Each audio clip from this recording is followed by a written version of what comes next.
Oke, shalom, selamat pagi semuanya. Syukur berterima kasih pada Tuhan. Pagi hari ini kita berbangun lagi dengan tubuh yang diberkati, kekuatan kesehatan yang baru yang datang daripada Tuhan. Kita bersyukur buat pemeliharaan, buat penyertaan, buat kasih setia Tuhan yang Tuhan terus nyatakan dalam hidup kita dari hari ke hari. Kita boleh ada di minggu yang baru lagi, dan kita boleh bersama-sama menikmati penyertaan Tuhan yang tidak pernah berkesudahan dalam hidup kita. Bapa, kami bersyukur, berterima kasih kepadamu pagi hari ini. Terima kasih buat sepanjang malam tidur nyenyak yang kau berikan bagi kami. Dan terima kasih pagi hari kami boleh bangun lagi dengan tubuh yang diberkati, dengan kekuatan kesehatan yang baru yang datang dari Tuhan. Kami bersyukur kami boleh lagi bersekutu bersama-sama dengan saudara seiman menikmati hadirat-Mu. Sebab Engkau Allah yang ajaib, Engkau Allah yang mulia, sungguh besar setia-Mu yang menyatakan dalam hidup kami. Sebab itu ajar kami menghitung hari-hari kami, sehingga kami beroleh hati yang bijaksana. Terpujilah nama-Mu, terpujilah.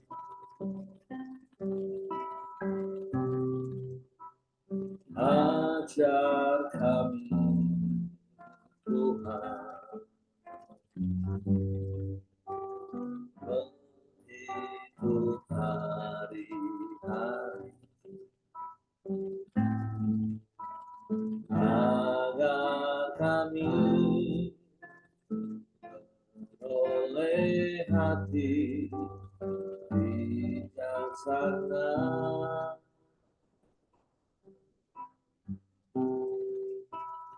Ajar kami, Bapa,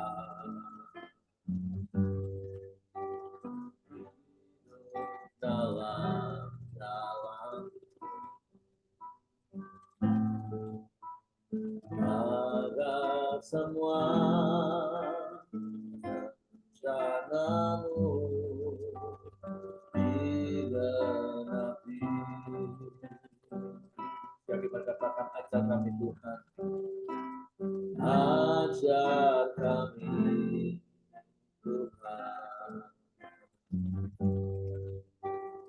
menghitung hari-hari, agar kami beroleh hati bijaksana.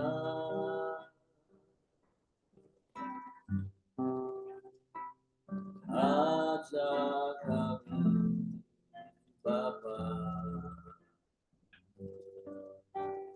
hidup dalam jalan, agar semua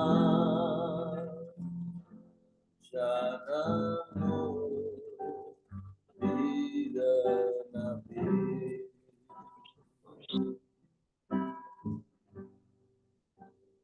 Dialah nama-Mu, Tuhan,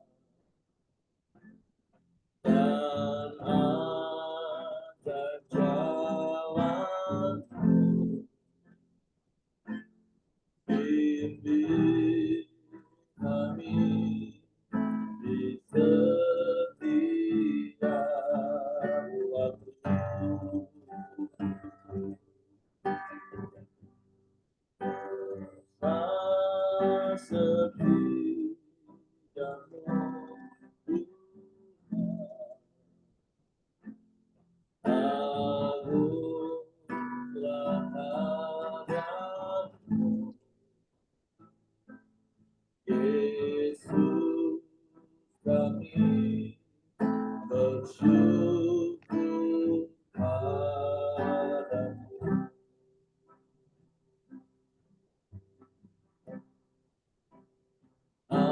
ajar kami Tuhan menghibur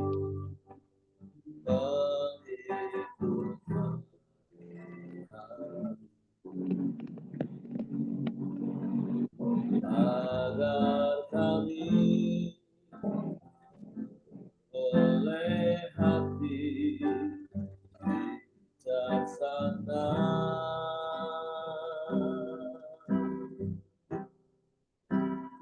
ajar kami Bapa hidup dalam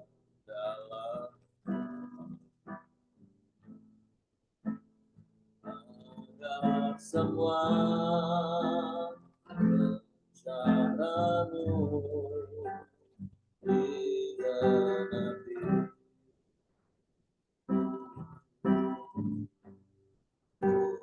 dalam namamu Tuhan agar jalanku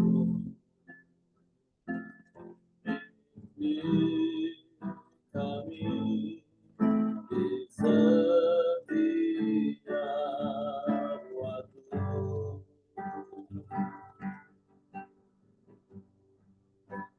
setiamu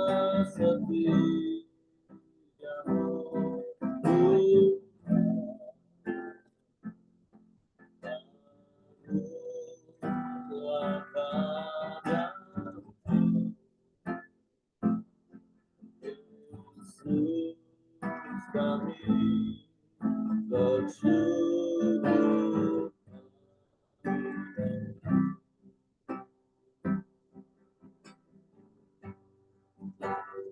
dalam namamu Tuhan agar jalanmu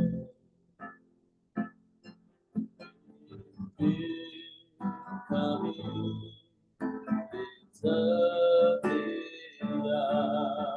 waktu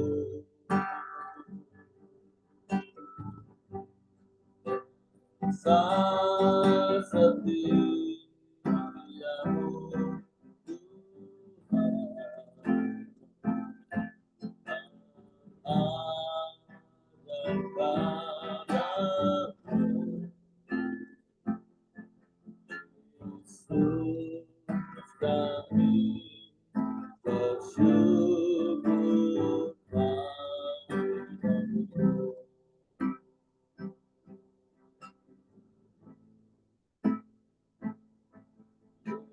Yesus kami bersyukur padamu.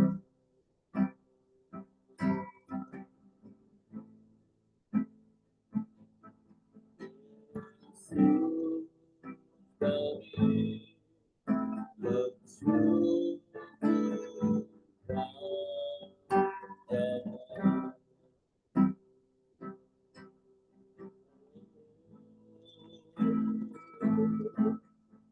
Yesus, Yesus,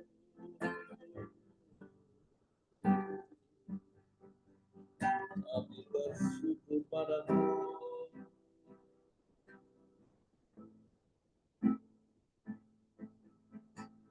Sebab Engkau Allah yang mulia, sebab Engkau Allah yang ajaib, Engkau Allah yang dahsyat,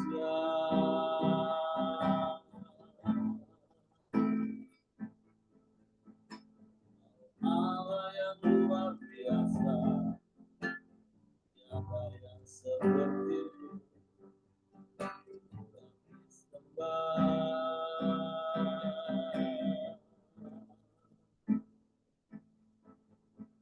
kami muliakan Engkau, kami tinggikan nama-Mu.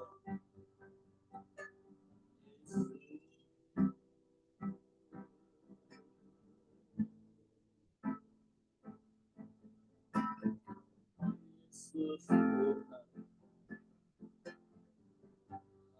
Haleluya.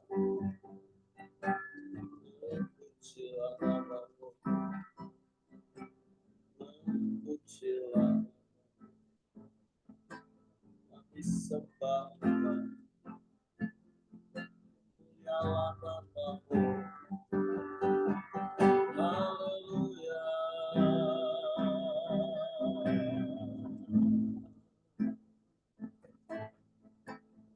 Terpujilah namamu, terpujilah namamu. Tiada yang sepertimu, tiada yang lain, hanya Engkau. Segala pujian, syukur, hormat, kemuliaan bagi nama. Haleluya.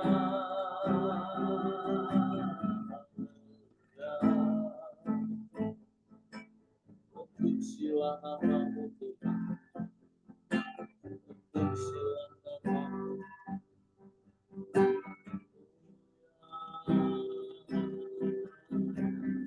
Mulialah namamu. Kami puji Engkau, kami sembah Engkau, Yesus.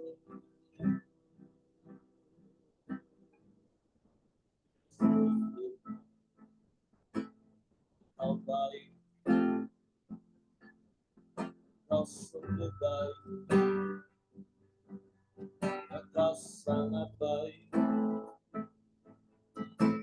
Tiada yang lain, hanya Engkau. Tiada yang sama sepertimu. Kau satu-satunya penolong yang ajaib, pengharapan kami, segalanya bagi kami. Yesus Tuhan, kami puji Engkau, kami tinggikan namamu, kami muliakan Engkau, Yesus Tuhan.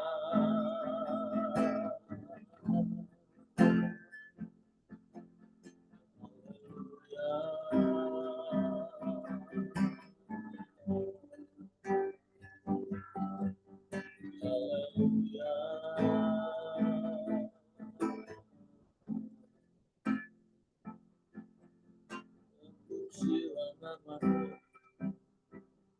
terpujilah namamu. Kami sembah, kami sembah,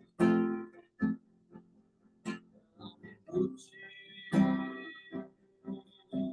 kami muliakan namamu, Yesus Tuhan. Allah yang ajaib, Allah yang dahsyat, Allah yang hebat, Allah yang luar biasa. Tiada yang sepertimu, tiada yang lain, hanya Engkau. Waktu kami memuji namamu, meninggikan, mengagungkan selamanya, selamanya.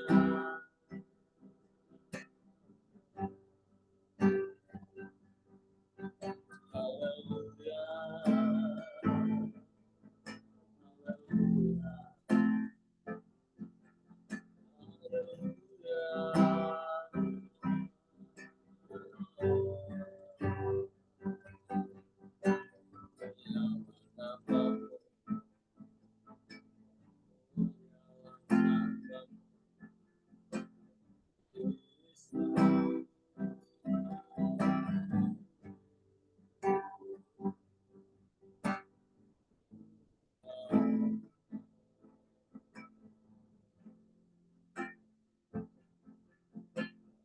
sembah,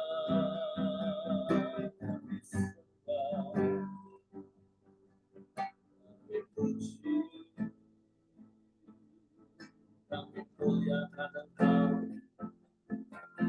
Bapa satu-satunya Allah, dan tidak ada yang lain selain Engkau. Hanya kepadamu hati kami percaya, hanya kepadamu kami berharap. Sebab Engkau Bapa yang setia, Engkau Allah yang perkasa, Engkau yang sanggup melakukan segala perkara. Tiada yang mustahil bagimu Tuhan, tiada yang sukar bagimu. Kau sanggup, Kau mampu, tiada yang lain, hanya Engkau.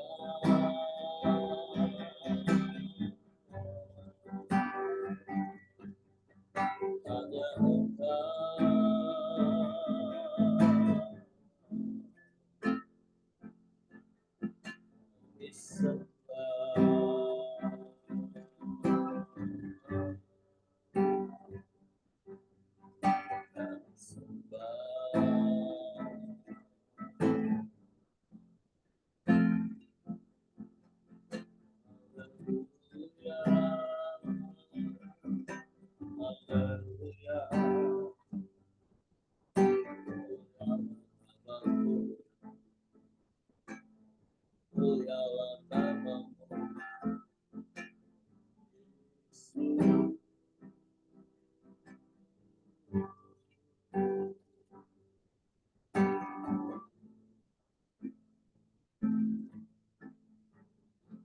Hallelujah, hallelujah, hallelujah,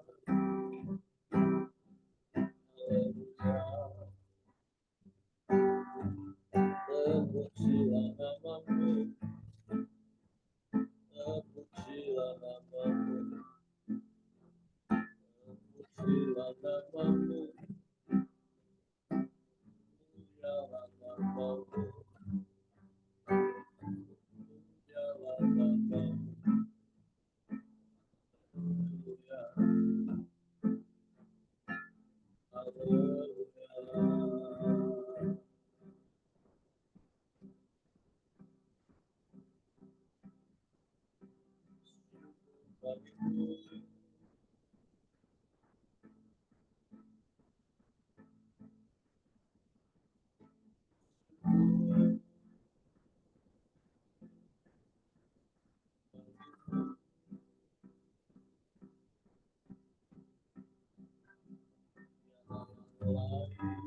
Tiada yang sama, hanya Engkau satu-satunya.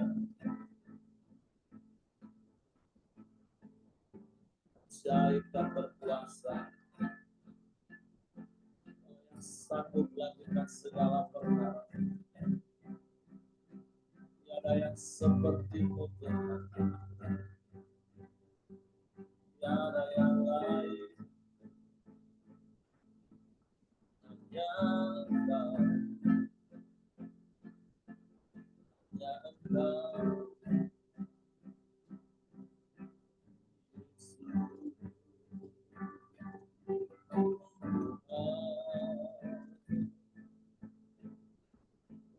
Pujilah namamu,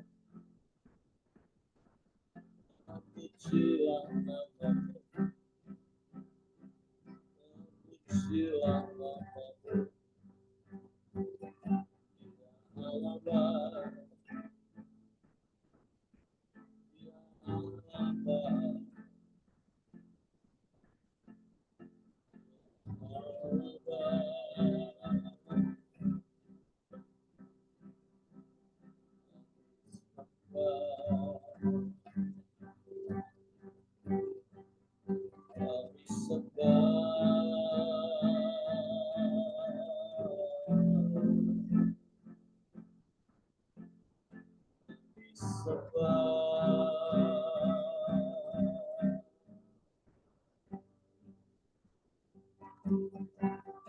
kami muliakan namamu, kami tinggikan Engkau.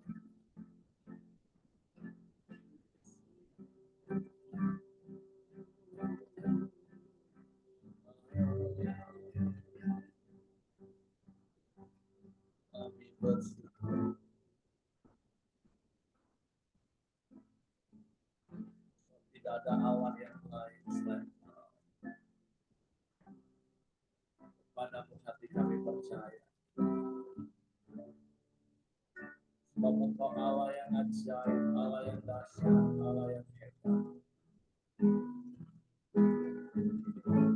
Engkau Allah yang melawat seluruh hidup kami.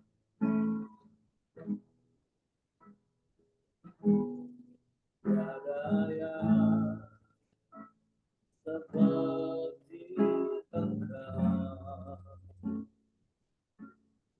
begitu mengasihiku. Kau Tuhan selalu menjawab semua seru doaku. Tiada yang seperti Engkau, begitu mengasihiku. Kau Tuhan sanggup melawan seluruh kehidupanku. Aku percaya Tuhanku ajaib, aku turut tangan memulihkanku. Aku percaya Tuhanku dahsyat, aku turut tangan memberkatiku. Sungguh tidak ada Allah yang seperti-Mu. Tiada yang seperti Engkau, begitu mengasihiku.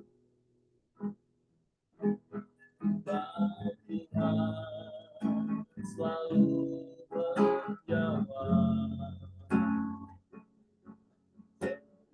semua seru doaku. Tiada yang seperti Engkau, begitu mengasihiku.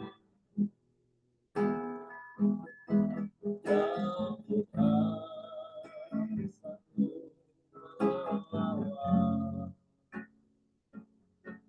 seluruh kehidupanku. Aku percaya Tuhanku ajaib, aku turut tangan memulihkanku. Aku percaya Tuhanku dahsyat, aku turut tangan memberkatiku. Aku percaya Tuhanku ajaib, aku turut tangan memulihkanku. Aku percaya Tuhanku dahsyat, aku turut tangan memberkatiku. Kau turut tangan memberkatiku. Kau turut tangan memberkatiku. Kami bersyukur punya Allah yang ajaib seperti itu. Tuhan yang dahsyat seperti itu. Oh Allah yang turun tangan di dalam setiap pergumulan yang kami alami.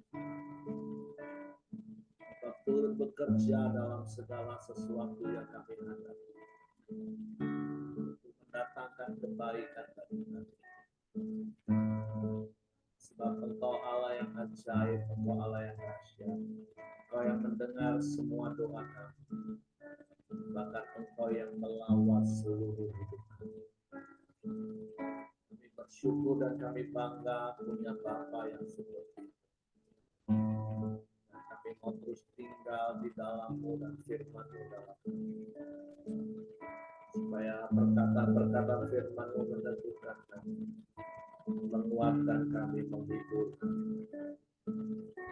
Waktu pagi hari ini kami mau siapkan hati kami lagi berfirman. Roh Kudus, tolong kami untuk mengerti, untuk kami memahami firman, sehingga kami percaya akan firman dan kami melakukannya dalam hidup kami. Disambut firman-Mu pagi ini dalam nama Yesus Tuhan. Haleluya, haleluya. Amin.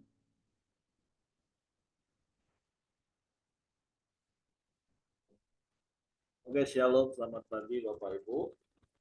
Pembacaan Alkitab kita hari ini sudah memasuki kitab Bilangan. Nah, itu sekali lagi, mari terus tetap kuatkan dan teguhkan hati kita untuk kita boleh tetap setia di dalam pembacaan firman Tuhan. Seperti di dalam kitab Imamat ada begitu banyak peraturan-peraturan yang berkesan kadang berulang-ulang, berkesan kadang rumit. Nah, kita akan memasuki kitab Bilangan. Kita akan banyak membaca tentang angka-angka. Dan sekali lagi, mari tetap setia dalam perkara kecil. Nah, saya percaya sesungguhnya membaca firman itu adalah perkara yang kecil. Tapi firman Tuhan katakan, ketika kita setia dalam perkara yang kecil, maka Tuhan akan mempercayakan kepada kita perkara-perkara yang besar. Saya akan bacakan bagi Bapak Ibu dari kitab Bilangan, pasal yang pertama, dengan judul perikop Laskar Israel dihitung. Tuhan berfirman kepada Musa di padang gurun Sinai dalam kemah pertemuan pada tanggal 1 bulan yang kedua dalam tahun yang kedua sesudah mereka keluar dari tanah Mesir. Hitunglah jumlah segenap umat Israel menurut kaum-kaum yang ada dalam setiap suku mereka, dan catatlah nama semua laki-laki di Israel. Jadi yang pertama kita tahu bahwa silsilah di dalam bangsa Israel itu berdasarkan nama laki-laki. Saya bicara tentang laki-laki bagi kaum Israel, bangsa Israel, tentu adalah hal yang seperti pernah saya katakan, sampai hari ini pun orang Israel, khususnya yang laki-laki, setiap hari dia akan bersyukur dia lahir sebagai seorang laki-laki. Tapi tentu di dalam firman Tuhan, khususnya seperti kalau kita yang ikut camp pria, kita selalu diingatkan bahwa laki-laki itu adalah kepale, laki-laki itu adalah sumber. Nah, itu sebagai sumber, biarlah kita menjadi sumber yang benar, bukan hanya sekedar melahirkan keturunan-keturunan, seperti apa yang kita baca ini bicara tentang silsilah, seorang laki-laki akan membawa terus garis keturunan pada keturunannya, tetapi lebih daripada itu tentunya sebagai laki-laki, sebagai kepale, kita mau menjadi sumber yang benar bagi keluarga kita, yaitu dengan cara kita hidup di dalam kebenaran. Sehingga kita memberikan keteladanan dalam kebenaran bagi keluarga dan keturunan kita. Nah, yang dihitung ayat 3 katakan yang berumur 20 tahun ke atas dan yang sanggup berperang orang demi orang. Engkau ini beserta Harun harus mencatat mereka menurut pasukannya masing-masing. Dari tiap-tiap suku harus ada satu orang yang mendampingi kamu, yakni orang yang menjadi kepala dari suku yang diwakilinya itu. Nah, hal yang berikutnya yang kita tahu, maka Tuhan memerintahkan bahwa di dalam setiap suku itu harus ada satu orang yang dipilih untuk menjadi kepala, untuk mendampingi Musa, untuk memimpin bangsa Israel. Oke, dari awal kita tahu bahwa kepemimpinan itu adalah kepemimpinan bersama, kepemimpinan majemuk, bukan kepemimpinan tunggal. Walaupun sempat kita membaca, Yitro, mertua Musa, pernah mengajarkan hal seperti itu, tetapi itu bicara tentang sistem piramida yang ujung-ujungnya semua kembali kepada Musa. Tapi beberapa waktu kemudian kita membaca bahwa Tuhan mengambil roh yang Tuhan berikan dalam hidup Musa dan mengambil sebagian dan membagikannya kepada 70 tua-tua yang mendampingi hidup Musa untuk memimpin bangsa Israel. Nah, hari ini ketika Tuhan menyuruh Musa untuk menghitung bangsa Israel suku per suku, maka dari suku itu diambil lagi seorang kepala untuk memimpin sukunya, untuk berjalan bersama-sama dengan Musa secara keseluruhan memimpin bangsa Israel. Jadi hal yang Tuhan ajarkan kepada kita, ya kita harus mempunyai yang namanya seorang pemimpin. Ayat yang 5, dan inilah nama semua orang yang harus mendampingi kamu, dari suku Ruben, Elisur bin Siriur, dari suku Simeon, Selumiel bin Surishadai, dari suku Yehuda, Nahason bin Aminadab, dari suku Isakar, Netanel bin Zuar, dari suku Zebulon, Eliab bin Helon, dari keturunan Yusuf, Elisama bin Amihud, dari suku Efraim dan Gamaliel bin Pedasur, dari suku Manasye. Dari suku Benyamin, Abidan bin Gideoni. Dari suku Dan, Ahieser bin Amishyadai. Dari suku Asher, Pagiel bin Okran. Dari suku Gad, Eliasah bin Reuel. Dari suku Naftali, Ahira bin Enak. Itulah orang-orang yang dipilih dari umat itu, masing-masing sebagai pemimpin dari suku bapa leluhurnya. Mereka inilah kepala-kepala pasukan Israel. Lalu Musa dan Harun memanggil orang-orang yang tertunjuk namanya itu, dan pada tanggal 1 bulan yang kedua mereka menyuruh segenap umat berkumpul. Kemudian silsilah orang-orang Israel disusun menurut kaum-kaum yang ada dalam setiap suku mereka. Sedang nama-nama mereka yang berumur 20 tahun ke atas dicatat orang demi orang.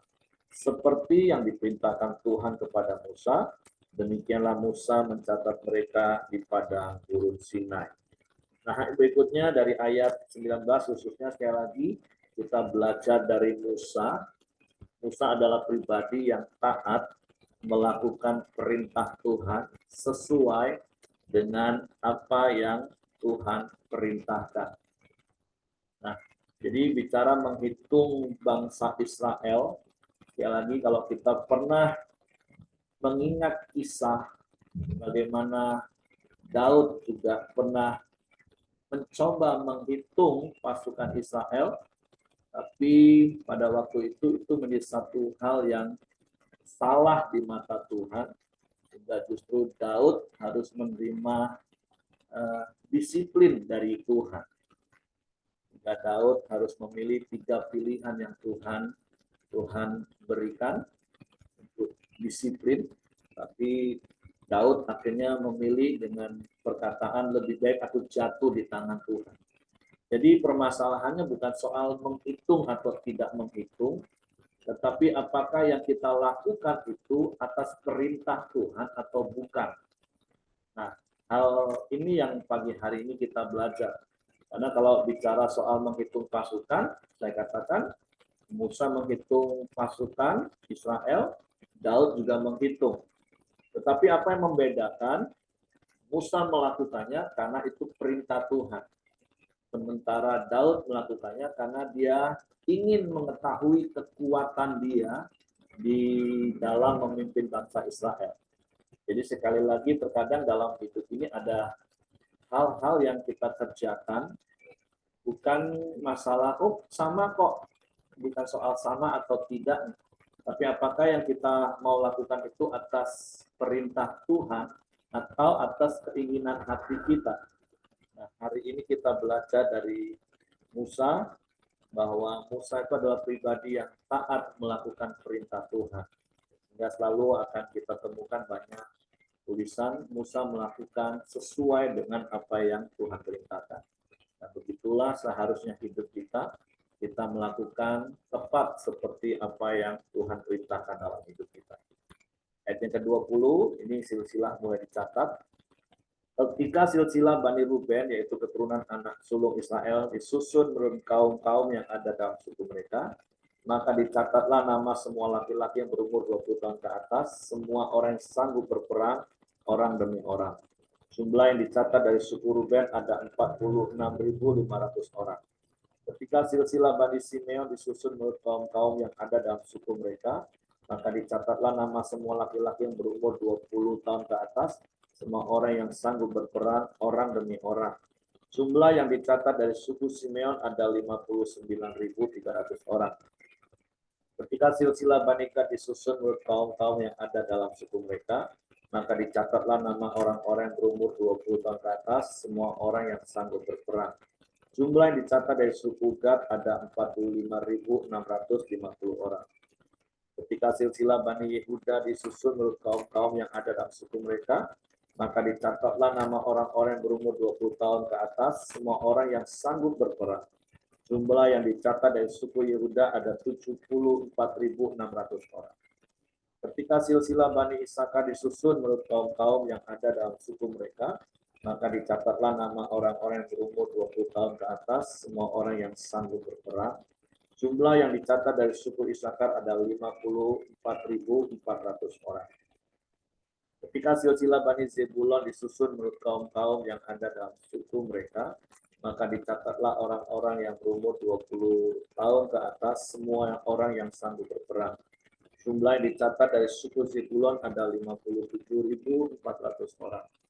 Mengenai keturunan Yusuf, ketika silsilah Bani Efraim disusun menurut kaum-kaum yang ada dalam suku mereka, maka dicatatlah nama orang-orang yang berumur 20 tahun ke atas, semua orang yang sanggup berperang. Jumlah yang dicatat dari suku Efraim ada 40.500 orang. Dan ketika silsilah Bani Manasye disusun menurut kaum-kaum yang ada dalam suku mereka, maka dicatatlah nama orang-orang yang berumur 20 tahun ke atas, semua orang yang sanggup berperang. Jumlah yang dicatat dari suku Manasye ada 32.200 orang. Ketika silsilah Bani Binyamin disusun menurut kaum-kaum yang ada dalam suku mereka, maka dicatatlah nama orang-orang yang berumur 20 tahun ke atas, semua orang yang sanggup berperang. Jumlah yang dicatat dari suku Benyamin ada 35.400 orang. Ketika silsilah Bani Dan disusun menurut kaum-kaum yang ada dalam suku mereka, maka dicatatlah nama orang-orang yang berumur 20 tahun ke atas, semua orang yang sanggup berperang. Jumlah yang dicatat dari suku Dan ada 62.700 orang. Ketika silsilah Bani Asyir disusun kaum-kaum yang ada dalam suku mereka, maka dicatatlah nama orang-orang yang berumur 20 tahun ke atas, semua orang yang sanggup berperang. Jumlah yang dicatat dari suku Asyir ada 41.500 orang. Ketika silsilah Bani Naftali disusun menurut kaum-kaum yang ada dalam suku mereka, maka dicatatlah nama orang-orang yang berumur 20 tahun ke atas, semua orang yang sanggup berperang. Jumlah yang dicatat dari suku Naftali ada 53.400 orang. Itulah jumlah orang-orang yang dicatat oleh Musa dengan Harun dan dengan ke-12 pemimpin Israel yang masing-masing mewakili sukunya. Jadi semua orang Israel yang dicatat menurut suku-suku mereka, yaitu orang-orang yang berumur 20 tahun ke atas dan yang sanggup berperang di antara orang Israel, berjumlah 603.550 orang. Jadi ini dari perhitungan inilah mengapa seringkali kita dengar bahwa sebenarnya bangsa Israel yang keluar dari Mesir itu bukannya sedikit, tapi ada begitu banyak, lebih kurang 3 juta, dengan asumsi kalau pria yang berumur 20 tahun ke atas yang sanggup berperang dan diasumsikan sudah menikah, itu saja berjumlah 603.550 orang. Maka kalau dikali 2 dengan istrinya itu sudah 1,2 sekian. Belum lagi kalau mereka punya anak, dan tentu zaman itu anak mereka bukan cuma 1, rata-rata minimal anggap saja 3. Itulah yang membuat jumlah lebih kurang yang dipimpin Musa itu 3 juta. Dan dari ayat sebelumnya kita tahu bahwa Musa, Harun, dan kepala suku itu bekerja sama-sama untuk melakukan sensus. Nah, dari sini kita juga belajar bahwa kita punya tim untuk kita bekerja bersama-sama. Untuk mengadakan sensus bukan perkara yang mudah untuk 4.500 tahun yang lalu lebih kurang. Tapi ketika hal itu dikerjakan bersama-sama, maka hal itu menjadi mungkin. Di pembelajaran pertama, pembelajaran berikutnya yang kita belajar pagi hari ini, ya kita selalu bekerja bersama-sama.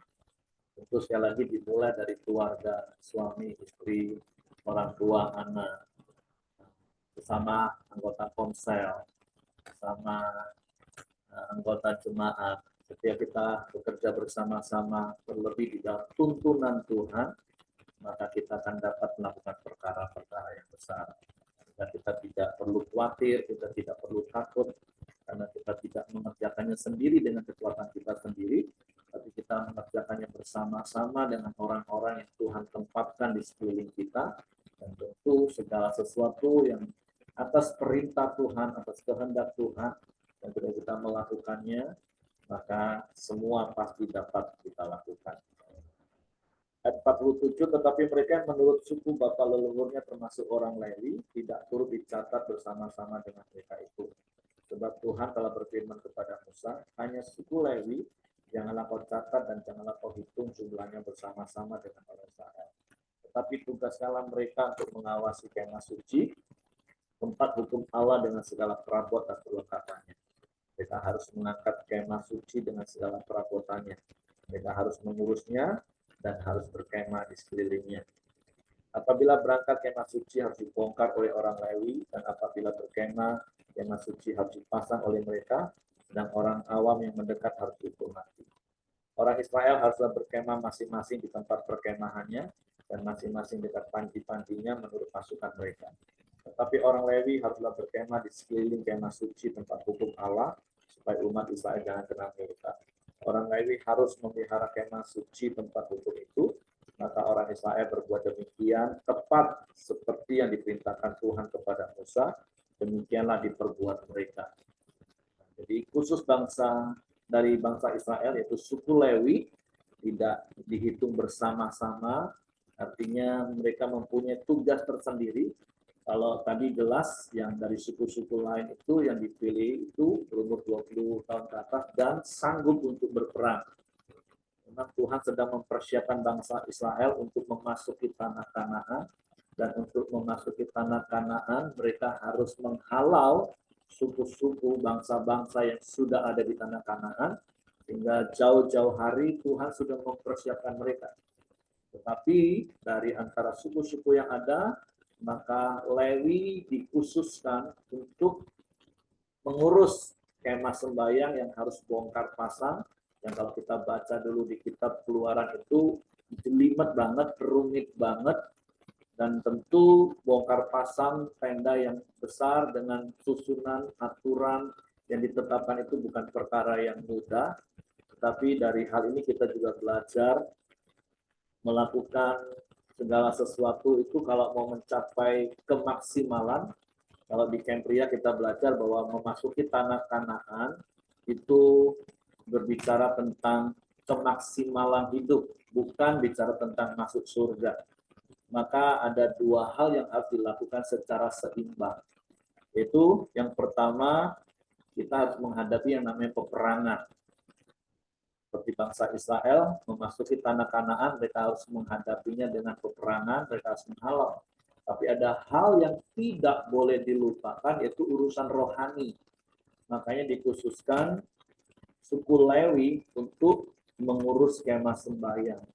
Nah, jadi pembelajaran yang kita belajar pagi hari ini, yang berikutnya adalah, kalau kita mau hidup kita mencapai kemaksimalan potensi dalam hidup ini, maka dua hal ini harus kita lakukan secara seimbang.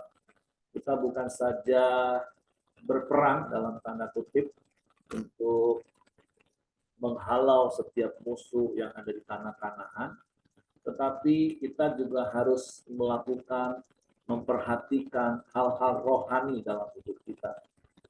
Kalau kita mau menikmati kemaksimalan hidup, maka dua hal ini harus kita lakukan secara seimbang. Tidak bisa hanya kita kerja supaya kita menikmati kemaksimalan hidup. Mungkin secara materi kita berlimpah, tapi kalau secara rohani kita miskin, hidup kita juga akan mengalami banyak problem. Atau sebaliknya kalau kita hanya bicara soal rohani terus, tapi kita nggak pernah kerja, ya kita nggak akan pernah menikmati kelimpahan di dalam Tuhan. Ya lagi Apple katakan keseimbangan itu adalah kunci kehidupan. Artinya antara melakukan hal-hal jasmani dan mengurus hal-hal rohani itu adalah dua hal yang harus kita lakukan secara seimbang. Makanya Tuhan mengatur sedemikian rupa bangsa Israel, mempersiapkan mereka memasuki tanah Kanaan. Ada orang-orang yang berperang, tetapi ada orang-orang yang mengurus skema sembahyang. Nah, tentu kalau kita aplikasikan dalam hidup kita saat ini, ya tentu tadi yang saya katakan, kita harus bekerja, tapi juga jangan lupa urus hal-hal rohani dalam hidup kita. Supaya kita menikmati keseimbangan yang adalah kunci kehidupan. Kunci untuk kita bahagia, kunci untuk kita berhasil. Makanya seperti berkali-kali prinsip yang saya juga ingatkan, doa tanpa usaha itu bohong. Tapi usaha tanpa doa itu sombong. Jadi kalau kita mau menikmati hidup, menikmati Kanaan, maka antara doa dan bekerja itu harus seimbang. Dua-duanya harus dilakukan secara bersamaan. Tidak berpikir, oh nantilah kalau sudah aku nggak kerja lagi, aku baru mengurus hal-hal rohani. Enggak seperti itu. Tapi sejak kita percaya Yesus, kita dibebaskan dari negeri perbudakan dosa, dan kita dipimpin menuju tanah Kanaan, maka harusnya dua hal dalam hidup kita itu kita lakukan secara seimbang, yaitu melakukan hal-hal yang sekuler, bahasa umumnya, dan melakukan hal-hal rohani. Jadi tidak boleh dipisah-pisah. Oh, kalau hal-hal rohani itu hanyalah orang-orang yang disebut dengan rohaniawan. Enggak. Tapi juga bukan berarti, oh orang-orang sekuler melakukan hal-hal sekuler. Enggak. Dua hal ini harus kita lakukan dalam hidup kita secara seimbang, secara bersama-sama. Yaitu hal-hal rohani kita urus. Makanya kenapa kita ada orang deo, kita saat teduh, kita renungkan firman Tuhan, dan kemudian sepanjang hari kita beraktivitas, bekerja, dan kita akan menikmati hidup di dalam kelimpahan Tuhan. Oke, itu saja yang ingin saya bagikan pagi hari ini. Mungkin ada di antara Bapak Ibu yang ingin menambahkan apa yang didapat dari kitab Bilangan pasal pertama ini.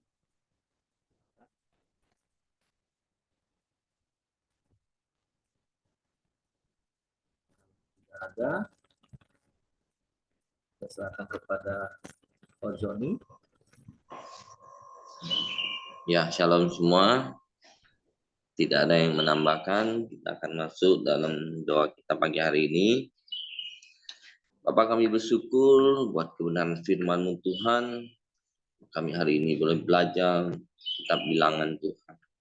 Kami tahu Tuhan, Engkau menuntun bangsa Israel, demikian juga Engkau menuntun kami umat-Mu Tuhan. Melewati setiap hari-hari kami boleh berjalan bersama. Kami tahu Tuhan, Engkau selalu mencatat nama kami dalam kitab kehidupan.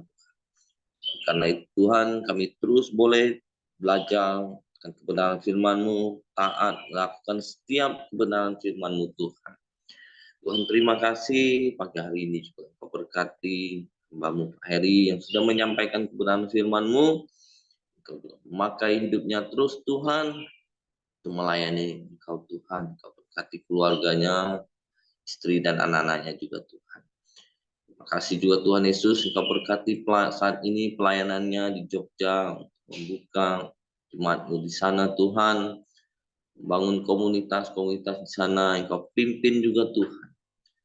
Terima kasih juga Tuhan Yesus, pagi hari ini kami berdoa buat Ibu Merianti yang dalam perjalanan tugasnya ke Ponorogo. Tuhan sertai Ibu Merianti dan Pak Siregar Tuhan dalam setiap perjalanan dinasnya Tuhan. Pimpin seluruh hidupnya untuk terus menjadi berkat di masa tua mereka Tuhan. Terima kasih juga Tuhan Yesus, juga menyerahkan Ko Hengki dan keluarga yang dalam perjalanan menuju Jakarta. Engkau juga sertai setiap perjalanan liburan mereka ya Pak. Engkau juga berkati teman kami yang sedang liburan dimanapun mereka berada. Engkau menyertai dan menuntun mereka semua. Terima kasih juga Tuhan Yesus. Pagi hari ini kami juga berdoa buat bangsa dan negara kami Indonesia. Tuhan berkati, Tuhan berikan keamanan dan kesejahteraan buat bangsa dan negara kami Indonesia Tuhan. Kau berkati para pemimpin bangsa kami, mulai dari Presiden, Menteri dan stafnya. Berkati juga Gubernur, Bupati, dan Wali Kota dan seluruh jajarannya. Kau menaruhkan mereka hikmat yang daripadamu untuk memimpin bangsa kami yang besar ini Tuhan. Kami juga bersyukur buat setiap hasil bumi dan hasil alam yang melimpah yang kau sediakan buat bangsa dan negara kami Indonesia. Kau berikan para pemimpin-pemimpin kami dapat mengelola setiap hasil bumi dan hasil alam untuk kesejahteraan rakyat Indonesia. Terima kasih Tuhan Yesus, kami serahkan setiap doa kami pagi hari ini dalam tangan. Mari kita masuk dalam doa Bapa kami.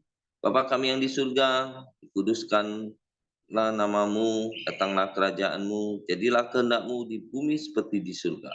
Berikanlah kami pada hari ini makanan kami yang secukupnya, dan ampuni kami akan kesalahan kami, seperti kami juga mengampuni orang yang bersalah kepada kami. Dan janganlah membawa kami ke dalam pencobaan, tapi lepaskanlah kami daripada yang jahat. Karena Engkaulah yang punya kerajaan dan kuasa dan kemuliaan sampai selama-lamanya. Amin. Saya minta Pak Heri tutup dalam doa. Bapak, kami bersyukur kepada pagi hari ini buat firman-Mu. Dan biarlah kami terus melakukan secara seimbang untuk mengelola hal-hal rohani dan hal-hal jasmani dalam hidup kami. Supaya kami boleh menikmati hidup di dalam kemaksimalan potensi yang Kau berikan bagi kami, yaitu menikmati Kanaan yang Kau sediakan bagi kami. Kami hati yang bijak dan mengatur waktu sedemikian rupa, dan kami sekali lagi bijak mengelola hal-hal rohani dalam hidup kami, dan juga kami cakap mengelola hal-hal jasmani, supaya semua berjalan bersama-sama dalam pimpinan tuntunan-Mu, dan kami menikmati hidup di dalam kehendak. Serahkan hidup kami sepanjang hari dan tangan-Mu, itu bungkus kami kuasa darah Yesus, mulai kami terus berdoa untuk Simon, terus pulihkan kekuatan kesehatannya, setiap luka-luka bekas operasinya Tuhan akhirkan jadi sembuh, sehat, kuat, semua pulih secara normal, sehingga Simon boleh beraktivitas dan boleh melayani Tuhan. Pujilah nama-Mu, bungkus kuasa darah Yesus, supaya karena ke tempat tinggal kami, kiranya kasih karunia Bapa dan sejahtera dari Yesus Kristus, tetap pimpinan persekutuan Allah Roh Kudus, menyertai kita sekalian mulai hari ini sampai Maranatha, ya Yesus datang kali yang kedua. Di dalam berkat nama Tuhan Yesus Kristus. Haleluya. Amin. Oke, semangat pagi. Selamat beraktivitas. Tuhan memberkati.